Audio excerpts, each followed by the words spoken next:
Welcome guys back to another ILWPOD video. Today, I, Nasty Nate, will be giving you my top 10 wrestlers off the AEW roster and from 2025, who I think's the best, who I think had good matches, stuff like that. All those in one list. Let's get right into it. Alright, number 10, we have Pac. I think when Pac came back, I liked how he came back, and the matches he's put on since he's came back have been amazing. When he was in Blood and Guts, it was amazing. Him throwing Darby off the top of the stage in Blood and Guts through the flaming table. And I like how he wears the singlet. It all looks dope. He looks natural. My favorite match of Pac's was him versus Orange Cassidy on Dynamite when it ended in pretty sure it ended in a count out. And I think it was amazing, and he's definitely one of my favorite members of the Death Riders. Number 9 is Orange Cassidy. I think that his stuff with the Clamination, however you say their names, has been very good. How he introduced Blood and Guts was fire.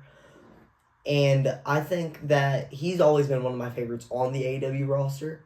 He's always put on banger after banger. And one of my favorite matches of Orange Cassidy ever is him versus Pac for the National Championship. That was a banger. But yeah, so Orange Cassidy's my number 9. We go into number 8. We have Willow Nightingale, another member of the Clamination, and also AEW Tag Team Champion with Harley Cameron, which that's definitely my favorite moment of Willow this year. I think that them adding the women's tag titles shows that women are more important, or not more important, but also on the same level. And I think that her winning it, being the first, is even better in bringing her and Harley Cameron up to the top. So that is my number 8. Number 7, Claudio. Don't know how to say his last name, but he has been my favorite member of the Death Riders. All his matches I've seen him with have been dope. Him versus Powerhouse Hobbs is my favorite from this year. He goes out there and he puts on great matches. I would say Claudio's better than Cesaro, because what he's already accomplished over there at AEW and how much more better he is. Number 6, Kyle O'Reilly. I was going to have Kyle O'Reilly a little higher until I went over other people, but he has been one of my favorites all the way from 2020 NXT.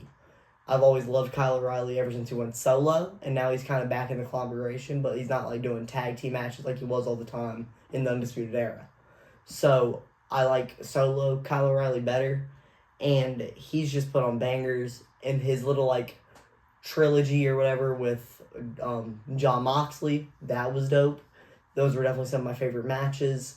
How he won Blood and Guts for his team with the ankle lock onto Moxley, making him tap, I think was also great.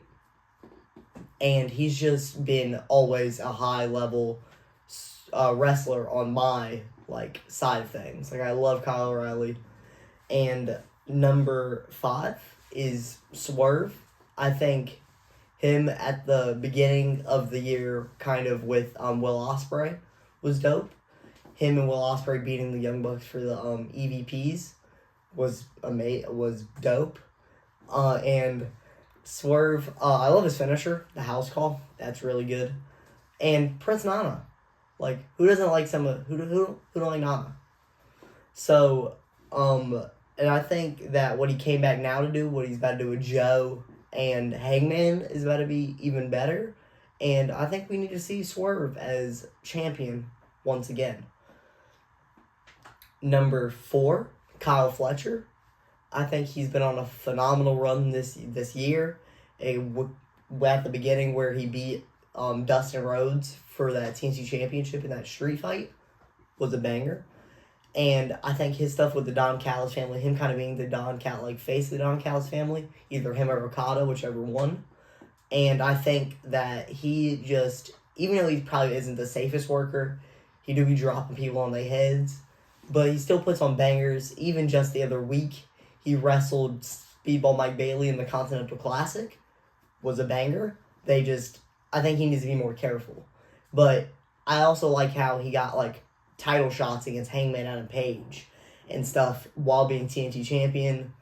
And I think him passing it to my next number 3, Mark Briscoe, was even more fire. Mark Briscoe, he's been hilarious, funny all over. Pops loves the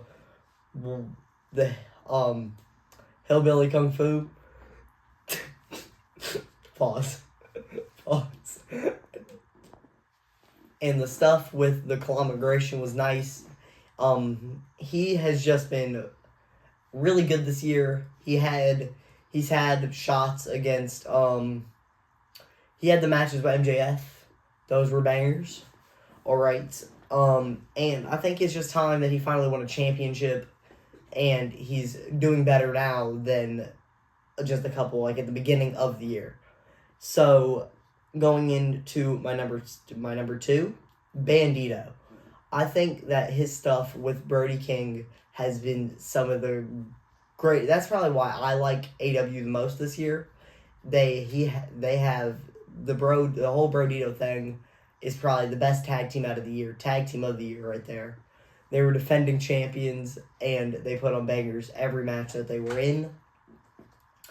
And Bandito, I think he's the most improved person on the AEW roster this year.